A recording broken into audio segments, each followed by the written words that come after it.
오늘도 열심히 하는구나. 나도 너희들처럼 앞만 보며 뚜벅뚜벅 걸어나가야지. 착하기만 한 머슴 개똥이 한평생 양반댁 밑에서 일하기만 하다가 큰 결심을 하는데요. 이때까지만 해도 개똥이는 자기에게 얼마나 엄청난 일이 벌어질지 모르고 있었죠. 백세 아담이 전해드리는 세 번째 이야기. 비구니를 구하고 팔자 고친 머슴. 개똥이의 파란만장한 삶을 지켜봐 주세요. 아니, 이게 무슨 말인가? 내가 지금 분명히 잘못 들은 것이렸다. 아니옵니다, 대감마님. 정말 머슴살이를 그만두겠다고 말씀드리는 것이옵니다. 어찌 그러느냐? 내가 혹시 너한테 서운하게 한 것이라도 있느냐? 아니옵니다, 대감마님.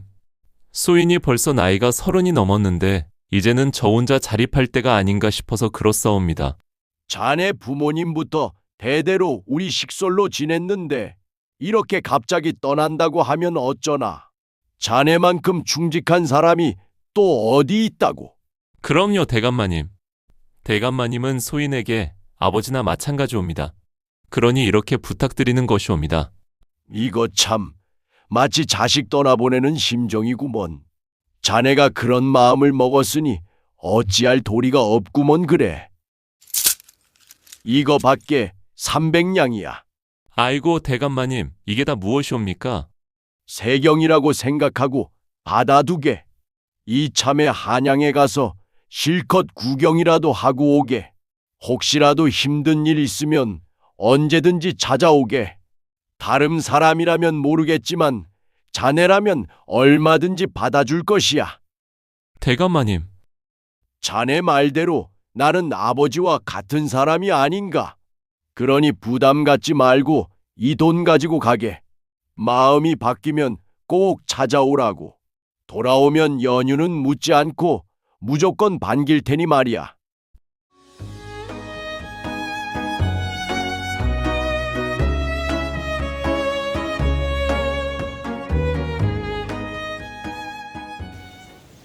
그게 정말인가 주모? 그렇다니까요.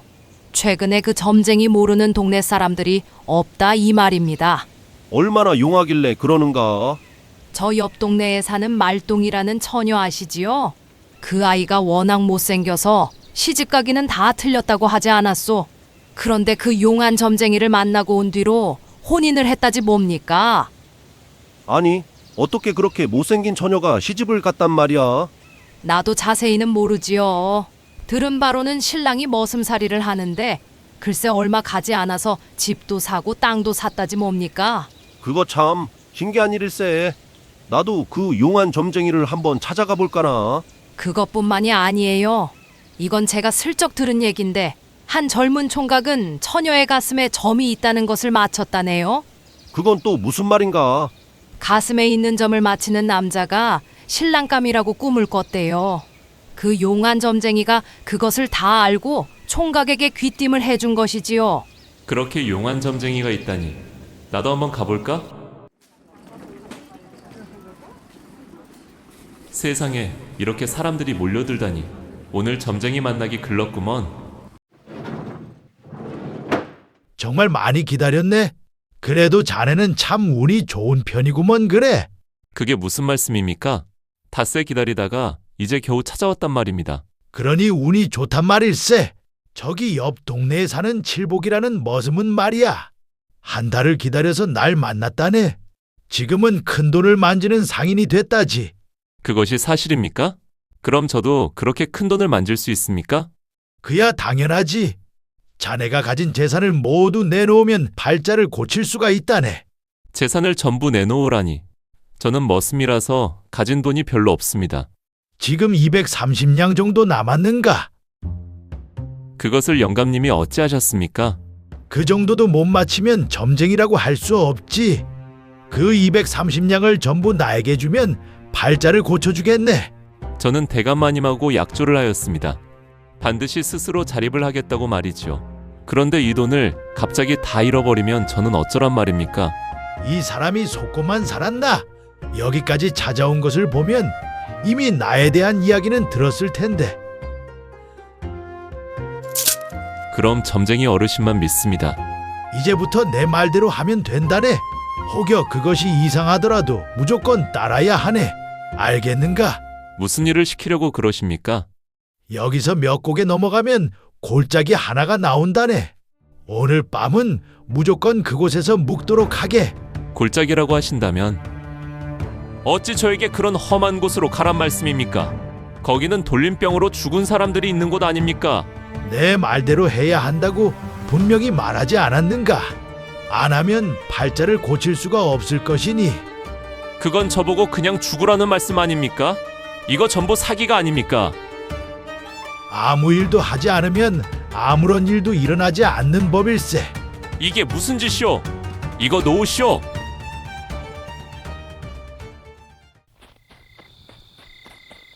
용하기는 개뿔. 내가 눈치가 빨랐으니 망정이지 빨리 도망치지 않았으면 돌림병으로 죽었을 것이야. 다시 돌아가서 뺏긴 돈을 반드시 찾아올 것이다. 이건 여인의 목소리가 아닌가? 이보시오. 정신 좀 차려보시오. 아이고, 절에 계셔야 할 분이 왜 이런 곳에 계십니까? 이건 뭔가 한참 잘못됐네 그려.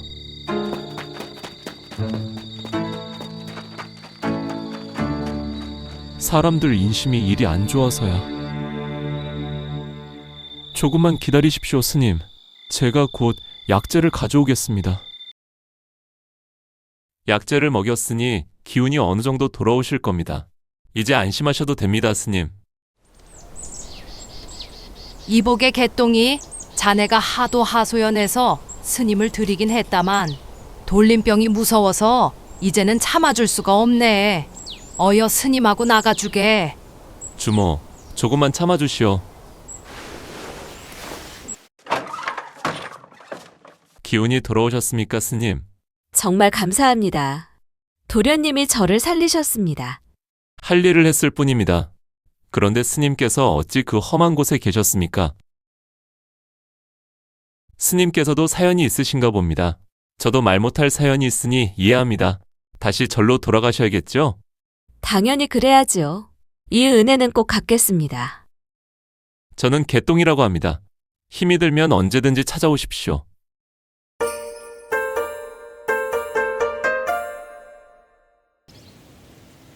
이건 말도 안 돼.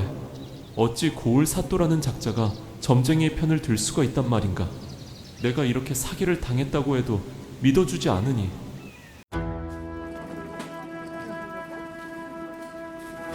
이상하다. 저 선비 양반을 어디서 봤더라.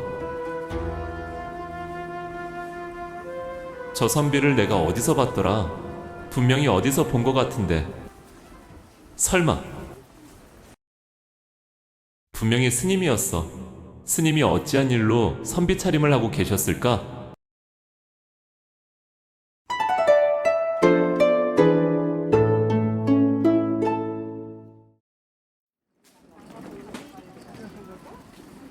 혹시 전에 골짜기에서 뵀던 스님이 아니십니까? 사람 잘못 보셨소. 제가 구해드렸던 스님이 아니십니까? 제가 그래도 스님의 은인인데 이렇게 외면하셔도 되는 겁니까? 따라오시지요. 송구하오나 지금은 어떤 상황인지 말씀드릴 수가 없습니다. 어째서 그렇습니까? 전 그날 이후로 스님을 잊을 수가 없어서 잠도 이루지 못했습니다. 왜 저 때문에 잠을 못 이룬단 겁니까? 그야 당연히 제가 처음으로 목숨을 구해준 분이니 그렇죠. 어떻게 지내는지 너무 궁금해서 말이요. 그런데 어찌 절에는 계시지 않고 이렇게 선비 차림을 하고 계신 겁니까? 사실 저는 예조 판서의 딸 수아라고 합니다. 예조 판서의 따님이라고 하셨어? 그런데 어찌 스님이 되신 겝니까? 어머니가 돌아가시면서 계모가 들어왔습니다. 계모의 여식이 들어온 이후로 절 내쫓고 싶어서 안달이었습니다. 영의정에서 혼담이 들어왔는데 그 혼담을 차지하고 싶어서 절 제거하려는 것이었지요. 저는 너무 무서웠습니다. 아버지에게도 말씀은 드렸으나 믿지 않으셨습니다. 그러다 저의 버시기도 했던 말순이가 갑자기 목숨을 잃었습니다. 계모의 여식이 무슨 짓을 꾸미는지 알아보겠다고 하더니 갑자기 돌림병으로 숨을 거둔 것이었습니다. 저는 너무 이상해서 말순이가 무슨 일을 당한 것인지 조사해 보았지요. 아버지도 그렇고 모두 말순이가 여종이라고 신경도 쓰지 않았습니다. 알고 보니까 말순이는 독사를 당했습니다. 돌림병은 모두 거짓이었죠. 모두 그 계모의 짓이었습니다. 제가 얼마나 무서웠는지 상상도 하실 수 없을 겁니다. 그래서 저는 비구니가 되겠다고 말하고 집을 나온 것입니다. 그거 아십니까? 절에서도 계모의 사람들이 찾아와서 저를 감시했습니다. 혹여 무슨 짓이라도 할까 지켜보려는 것이겠죠. 그러다가 그만. 최근 돌림병으로 사람들이 죽는다고 하니 아마 이때를 기회로 여긴 것 같습니다. 절에 있는 저를 납치하여 그 골짜기로 데려간 것입니다. 사람이 아니구먼? 어찌 사람의 탈을 쓰고 그럴 수가 있단 말입니까? 근데 놀랍게도 마침 도련님이 나타나셔서 제가 목숨을 구한 것입니다. 제가 아씨의 목숨을 구한 것이라고요? 그렇습니다. 저를 납치한 자객들이 사람의 발걸음 소리가 들리니 도망친 겁니다. 정말 간발의 차이였구먼. 그럼 아씨가 만났던 그 선비는 누굽니까? 아버지의 책사입니다. 유일하게 저를 믿어준 분이지요. 그분도 저처럼 계모를 의심하고 있습니다. 도련님, 부디 한 달만 기다려주시면 안 되겠습니까? 한 달 이후에 제가 모든 은혜를 갚겠습니다. 부디 기다려주십시오. 수아 아씨는 잘 지내고 계시는지 모르겠네. 예판 대감께서 결국 상을 치를 모양이야. 따님이 비구니가 됐다고 하던데 돌림병으로 죽었다는 말이 나돌고 있다네. 아뿔싸. 이 사실을 어서 수아 아씨에게 알려야 할 텐데. 수아 아씨, 대체 어디 계신 geb니까? 아버님이 수아 아씨의 상을 치른단 말입니다. 이를 어쩐단 말인가? 내가 미쳤구나. 무슨 배짱으로 예조 판서 집에 왔단 말인가? 무슨 일로 날 찾아왔는가? 나에게 간절히 할 말이 있다고 하던데. 실은 그것이... 혹시라도 수아 아씨를 걱정하신다면 아씨는 무사하십니다. 그것이 무슨 말이더냐? 우리 수아가 살아있단 말이냐? 그렇습니다. 그러니 염려하지 마십시오. 그럼 전 이만 물러나겠습니다. 이복에 도대체 무슨 영문인지 설명은 하고 가야 할 거 아닌가? 우리 수아를 만나기라도 했단 말인가? 그렇습니다. 아씨께서는 선비 차림이셨습니다. 이놈이 감히 어디 안전이라고 그런 거짓을 입에 담는단 말이냐? 너는 목숨이 아깝지도 않단 말이냐? 아닙니다, 대감마님. 제가 어찌 거짓을 입에 담을 수가 있겠습니까? 분명히 아씨께서 한 달만 기다리면 된다고 하셨습니다. 대감마님, 한 달만 기다려보시면 되지 않습니까? 그때 아씨께서 나타나면 제 말이 진짜인지 거짓인지 확인할 수가 있지 않습니까? 부디 한 달만 기다려주십시오.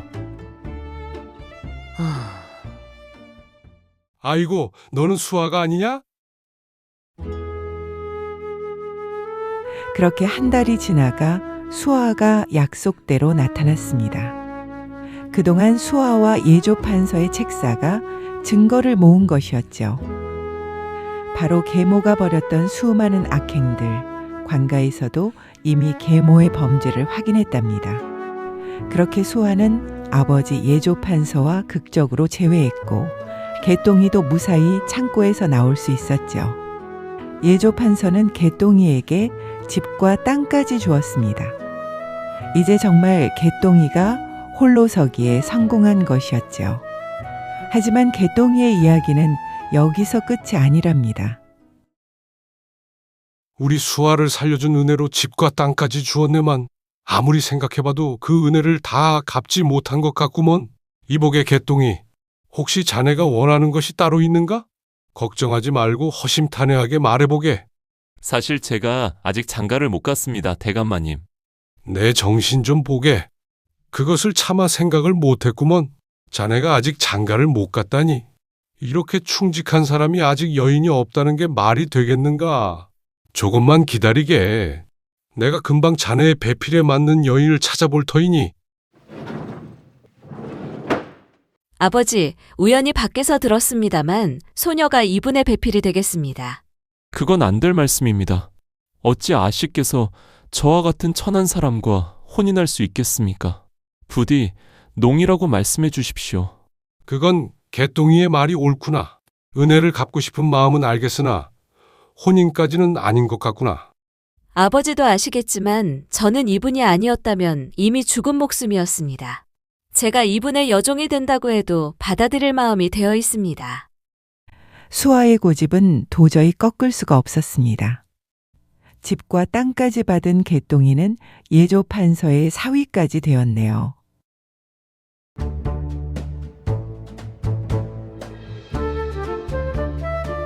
아무리 생각해도 개똥이와 혼인한 것은 무리인 것 같구나. 네가 생각해도 그렇지 않느냐? 결국 서방님은 제 위치를 찾을 것입니다. 아버지. 서방님, 무슨 안 좋은 일이라도 있으셨습니까? 머슴 녀석들이 저를 완전히 벗이라도 되는 것처럼 대합니다.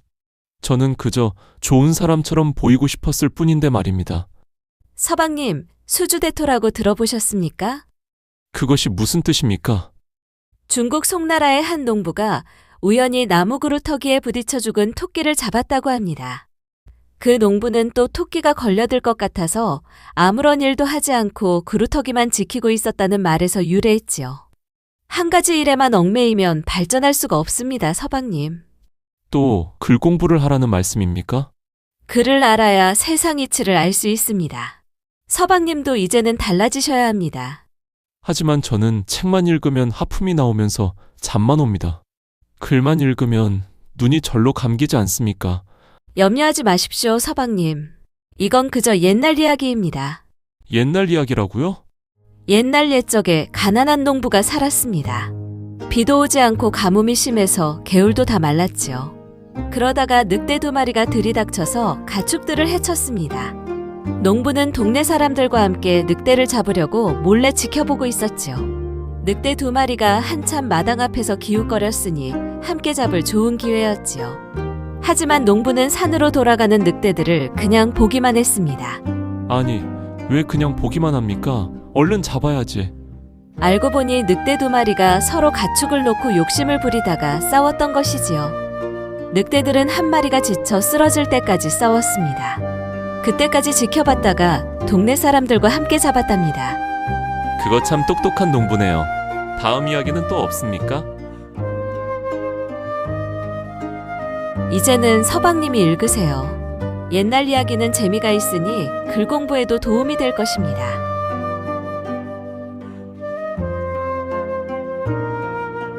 개똥이가 요즘 서당에서 아이들과 함께 글 공부를 한다고 하는구나. 이거 창피해서 원. 아버지, 다 저에게 생각이 있으니 너무 염려하지 마셔요. 그건 내가 너에게 글 공부를 시킬 때 써먹었던 거 아니냐. 그렇습니다, 아버지. 저도 어릴 때 책 읽는 것이 얼마나 싫었습니까? 아버지 방법을 그대로 썼습니다.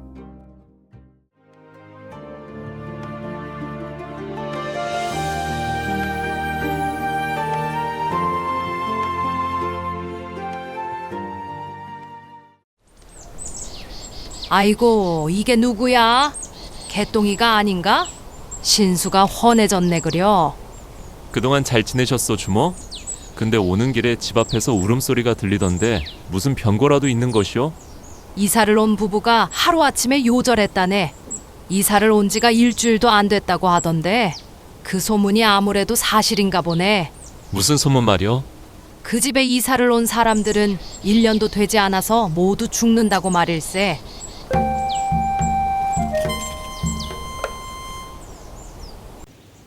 자네 지금 그게 무슨 말인가? 이사를 가겠다는 말인가? 그렇습니다, 장인어른. 안 그래도 장인어른이 물려준 집에 얹혀 사는 것 같아 송구했습니다. 무슨 그리 섭섭한 소리를 하는가? 나는 자네가 이렇게 어엿한 선비가 된 것만으로도 감사할 따름이네. 그러니 너무 부담 갖지 말게나.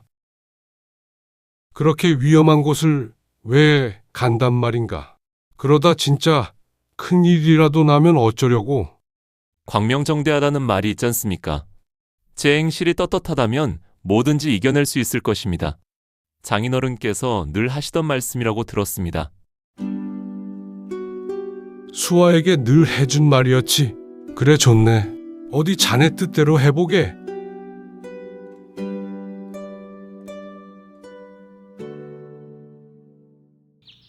송과호 부인. 이런 집으로 갑자기 이사를 오게 돼서 전 오히려 서방님의 배포에 감복하였습니다.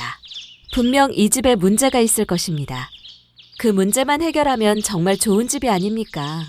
부인 말이 맞소. 겉으로만 보면 정말 좋은 집이 아니오. 이게 어인 일입니까, 서방님? 부인은 저를 믿으시오? 당연히 믿지요. 그럼 저만 믿고 그대로 따라만 주시오.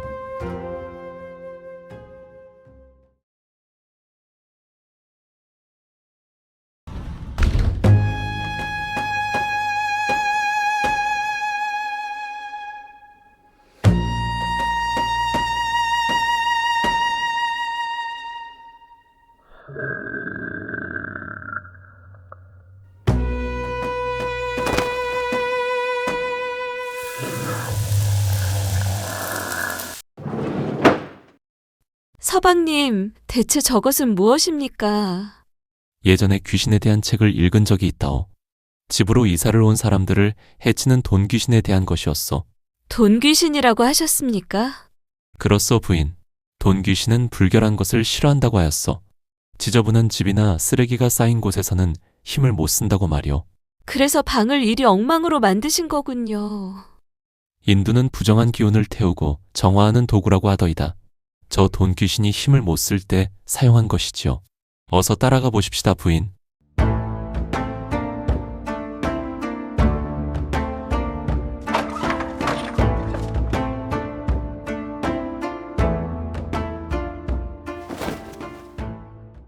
세상 천지가 나를 자린고비라 손가락질하며 산적놈들까지 끌고 오나 나는 한 점 부끄러움이 없다.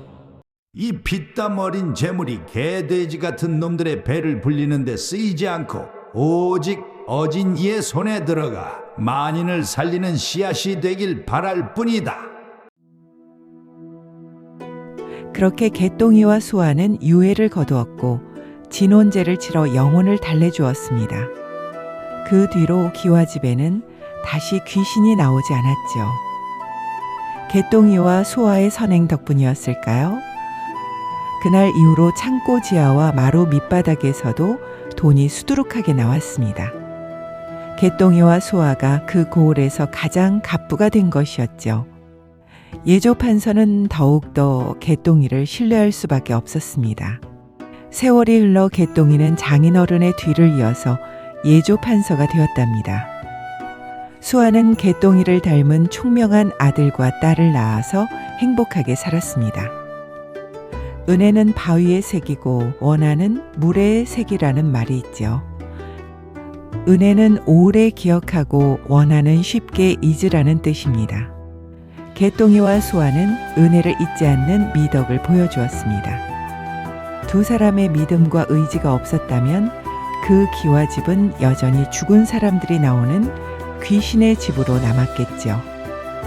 지금까지 백세야담을 시청해 주셔서 감사합니다. 구독과 좋아요도 잊지 마시고 꼭 눌러주세요. 애정어린 댓글도 많이 부탁드립니다.